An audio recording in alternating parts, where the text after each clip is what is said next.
Hello everyone, this is Little K at Little K Artistry. I am in my studio and I want to welcome you to this video. This is my first how-to video, and as I promised, this is going to be on how I make the spinner that I use for my fluid art. A couple of things I want to say first.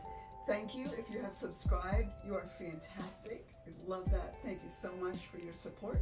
My little corner of the art world. If you haven't subscribed yet, I hope you will consider doing so. Thank you very much for that. And I also want to say thank you to everyone who has been supportive and patient waiting for this video to come out. I have had some issue with my right hand. Some of you have commented and you're wondering what it was, and everyone was curious.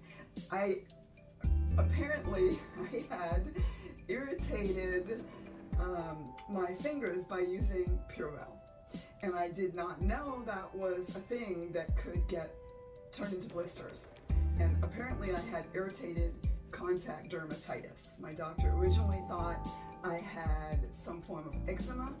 As it turned out, it was contact dermatitis from using Purell. So in my other job, in my business, I clean houses, and in between houses I like to clean my hands, and sometimes I don't have time to wash them in my car going from house to house, so I was using Purell so that I could eat and not get sick. As it turned out, like I said, I ended up with irritated contact dermatitis on my right hand, and I am right-handed, so I was not able to do any of my fluid art. I had to stop washing my hands. Obviously I stopped using Purell. Finally it's been taken care of, thank goodness. I can paint again. I have to be very careful. It is still healing, so I'm going to be wearing gloves today. But what I wanted to do is kind of explain to you why I haven't been able to post this, but now I'm doing it and I'm posting it and I'm very excited to do so. So welcome, thank you very much. I hope this is useful for you. Some of you all have your spinners and you're happy with them. Great, wonderful. I am going to be showing a couple of examples before I get to the one that I made, the spinners that I started out with. And I'll tell you why I started out with them. So the first thing I want to show you is the first one that I made. Bear with me. It's heavy, hold on. So this is my very first spinner that I made. It is made from a glass tabletop Lazy Susan. And you can see it's very heavy. So this is a glass tabletop Lazy Susan. And on top of this is a cradled wood canvas that's flipped over. And the reason that I did this is because you can see it has a little lip here, and when I first started doing my abstract cellism, I found that I wasn't able to keep the paint from flying off the canvas. I had a small area, I had a smaller table, so this I wanted to use because this little lip here was containing the extra paints, and I was doing smaller, I was doing 8x8s and 10x10s, and this was perfect. However, it's very heavy, and you'll see it's also very loud. But the one good thing, it has weight to it, so it keeps spinning and spinning and spinning and spinning.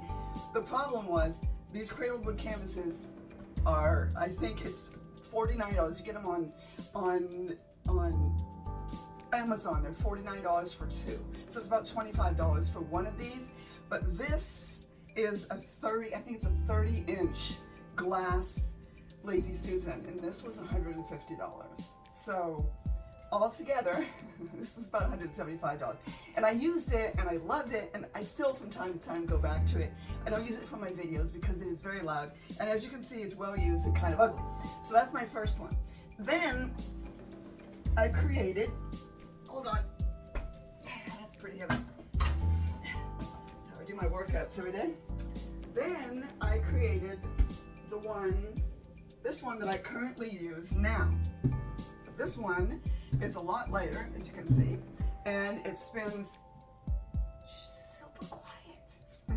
It's wonderful. It's very well weighted. This has been very well used. So this is the second one that I made. This is the one I'm going to be showing you how to make today. However, this one only holds for the biggest size. This is a 24x24 canvas, and the top of this is 24 inches round.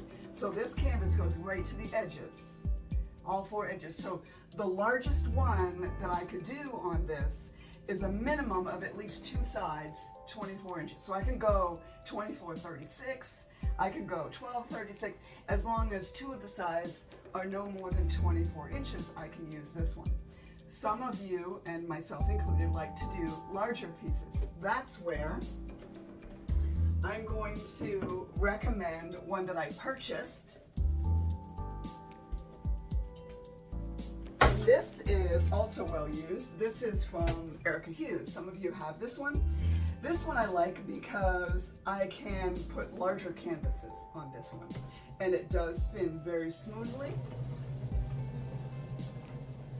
Erica Hughes' husband makes these. They're wonderful. This one's been well used, so it is pretty well glued together with paint.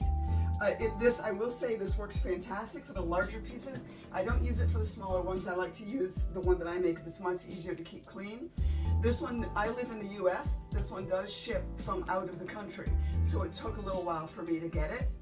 It was very reasonably priced. If this is something that you're looking for, go to Erica Hughes, find Erica Hughes Art, and get this one from her if this is something that you're looking for. I recommend it. It works great.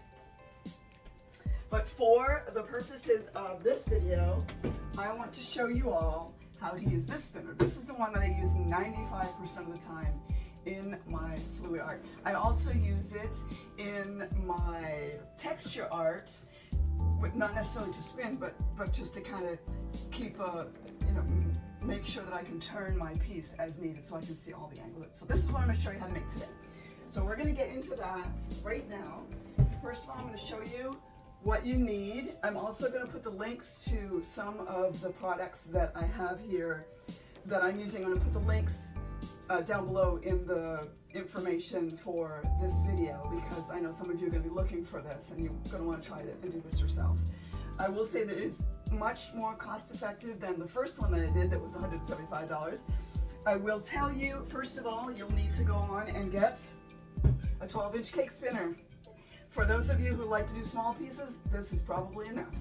For me, as you've seen, if you follow my page at all, you'll see I do larger pieces. This is Whisper Quiet. I love it. It's smooth. It doesn't make any noise. It's perfectly level. It's a good weighted size. Love it. So you'll need to get one of these. This is the 12-inch cake spinner. The link to this for Amazon will be in the description. And the next thing you're going to want to get is my very best friend, the Cradled Wood Canvas. Now, these do come in sets of 2. I will also put the link to this from Amazon in the comments, in the information below. This is a 24-inch Cradled Wood canvas. These are fantastic for painting on, and they're also really good for making spinners out of. Now, if you'll notice, when you flip it over, this has the lip on it. This is the one that I used on that very first glass one that I did. That's the lip so that the paint wouldn't fly off. And if you want to put on this way and make, that's fine. Feel free. If you want one that you're going to do smaller paintings on, you don't want the paint to go flying off, but you still want to use this, that's a great way to do it. That way you can keep all the paint from flying off onto your walls and your floors if you have a smaller location. For the purposes of this video, we're going to be setting it this way because I like to do larger pieces and that way they can hang over a little bit if needed.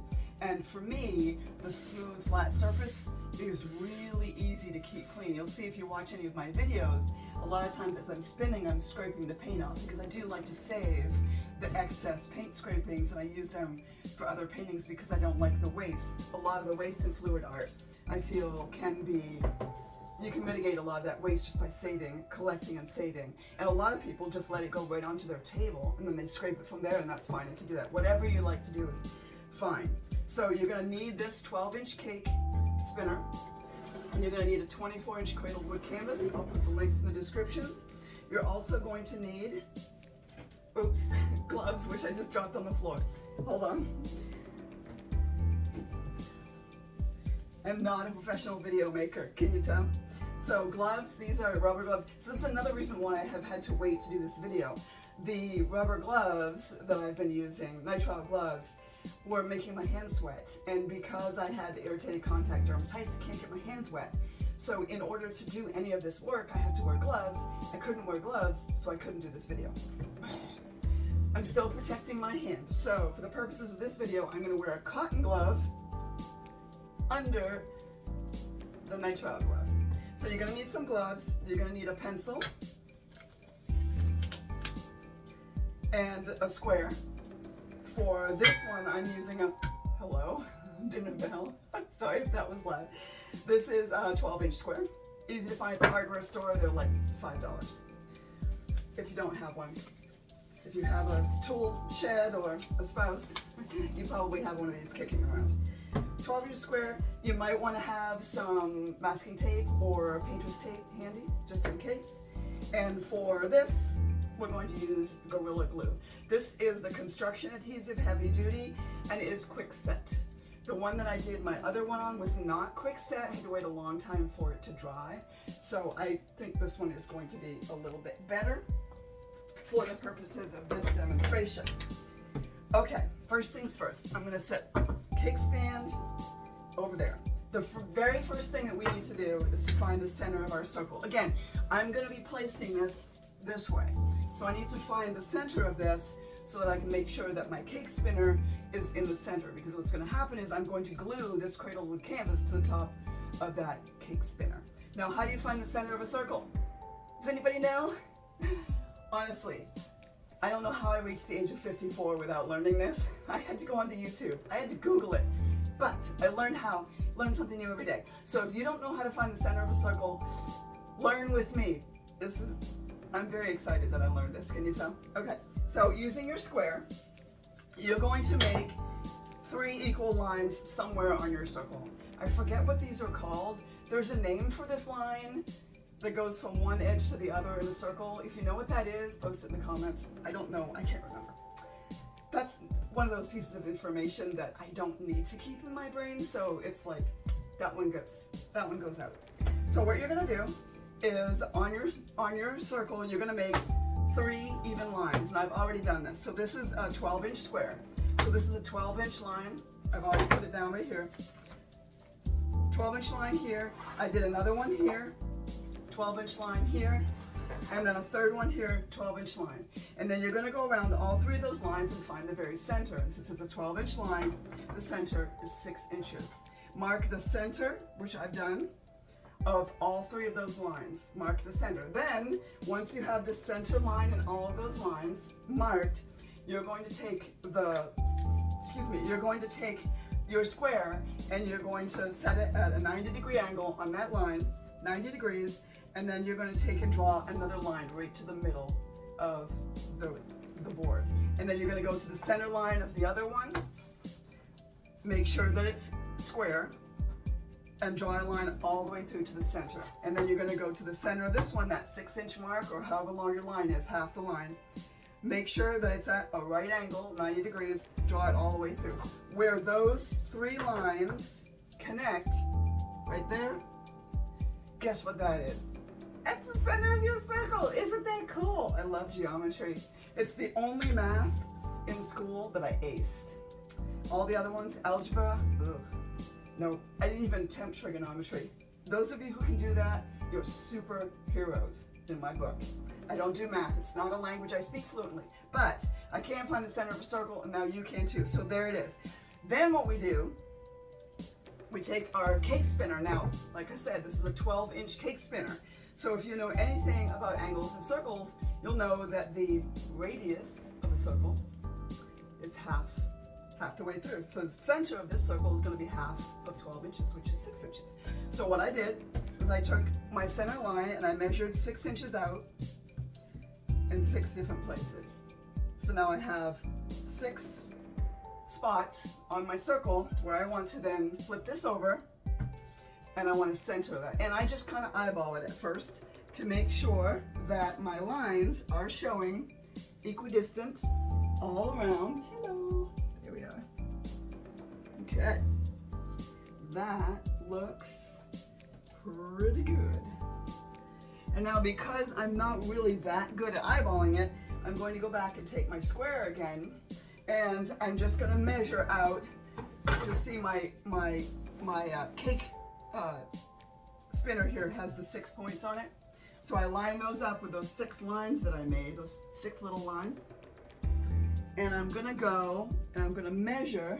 I moved it. Don't know why I did that. So I'm going to take from each of these spines and I'm going to measure to the very inside edge. Or you can measure to the very outside edge, it's up to you, but I did the very inside because I knew what that measurement would be. And I'm just gonna make sure that it is perfectly centered because I don't want to glue it down and have it not be in the center. That would be silly because then it would wobble. Okay, once you've taken your measurements, bear with me for a second. I just want to make sure this is in the middle because we're going to glue it down, make it permanent. Okay, that looks pretty good.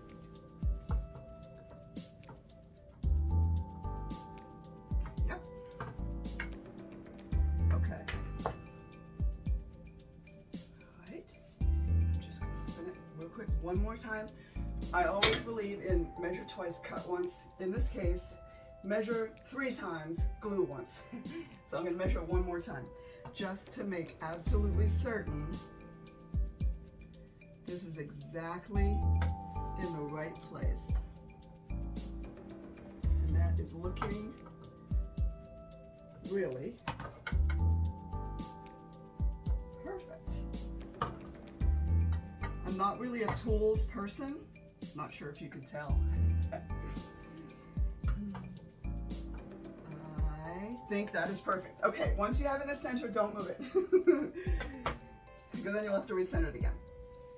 So now we have it in the center and it's looking pretty marvelous. Now from my vantage point, I'm gonna measure again because this looks like this is, I think the lines are throwing me off. Looks like this side is further out.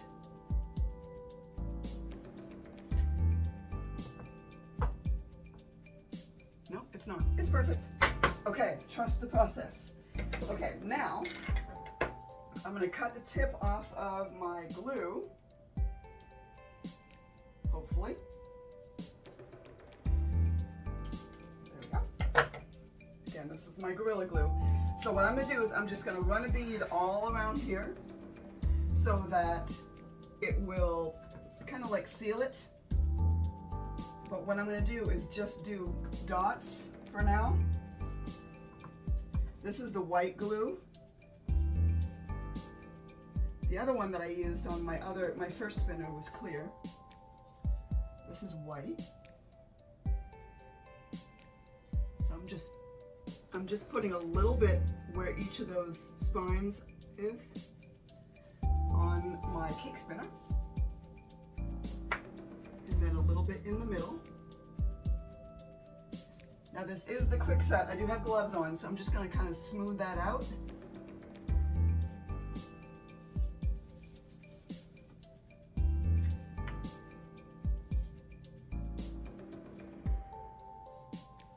A little bit.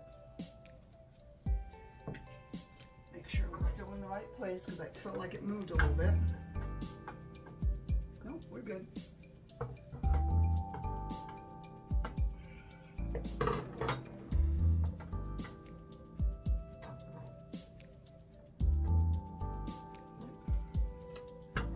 Perfect.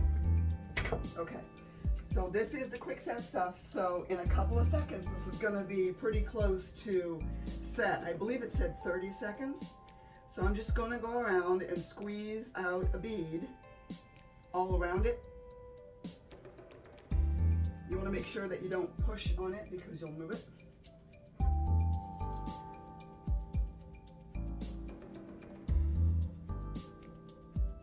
And once this is dry, you can go ahead, you can put another bead around it if you want, just to make sure that it's nice and tight. One should be sufficient. The other thing that you can do, the reason for the masking tape, or the painter's tape, or whatever kind of tape you want to use, you can take strips of the tape and just tape it over it, just to hold it steady so it doesn't move if you're concerned about it getting jostled or moving at all while it's drying, curing. So this is pretty easy, it's pretty simple. If I can do it, anybody can do it, I'm just saying. I'm not a real handy person, as I'm sure you could tell.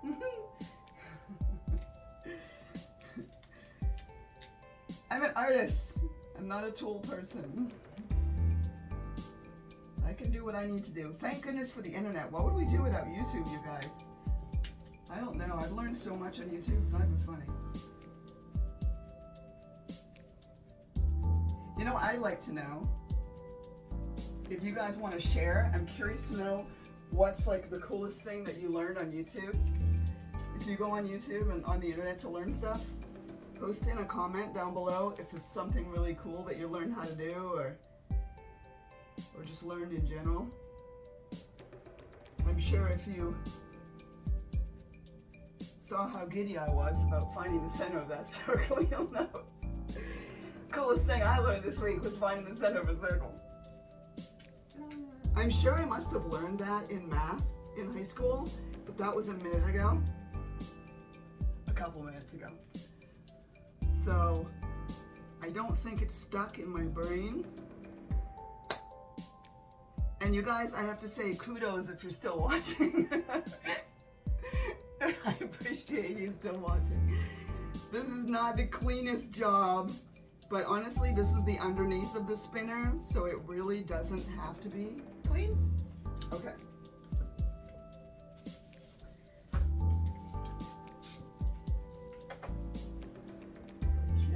Just smoothing it out a little bit. And it's already tacky, so it's already starting to dry. Definitely wear gloves, please. You do not want to get this on your skin. There. Now, because I'm done with the glue, I can take my gloves off. I feel like Michael Jackson. Sorry about that. Oh, I think I just lost some subscribers. It's been a day. Okay, so we're gonna leave it like this for now. And like I said, you can take, if you're worried, if you need to move it and you're worried about it moving off of center before it's cured, you can take some tape. Just take your masking tape and glue across it. Tape across it like this so that it kind of stays put. Probably 2 is enough. Try it.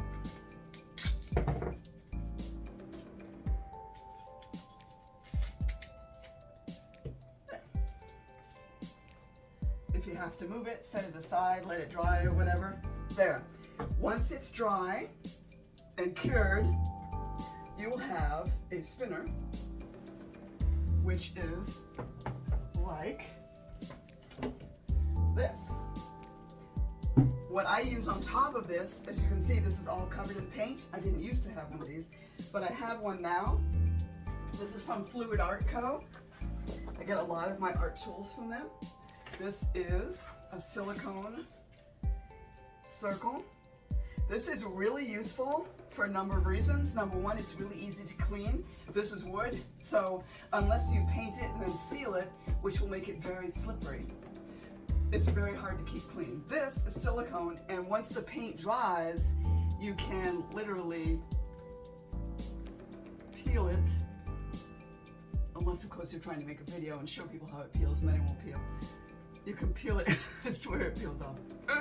There you go, it peels right off. Once it's dry, it peels right off. So it's really easy to clean. This is what you see when I'm spinning. I have paint, and I'm over here with my cutting knife, scraping it off, putting it in the container. That's because I have this on here. This is wonderful. Not only is it easy to keep clean, but you'll see it has the circles on it. So if you have even a square canvas or a circular canvas, rectangular canvas, you can line it up. And if you want to know exactly where the center is, you can keep it centered on your spinner. And then, like I said, it's super quiet. It's awesome. So that is what we made today. If you have any questions, if there's any more information I can give you all, please make a comment. And let me know if you decide to make one of these. I think, actually, it's almost set. It'll take maybe half an hour, and then this will be ready to use. If you decide that you want to use it before that, you can tape it on down below here, and then start using it right away, just as long as you're not spitting it off the planet. You know, don't fly it off the table. And this should last you a really long time. That one that I've been using, I've had it for a year and a half, and the only reason that that made another one was for the purposes of this video. I don't know that I will necessarily use this one right away. I have had a couple of people who have asked if I sell them.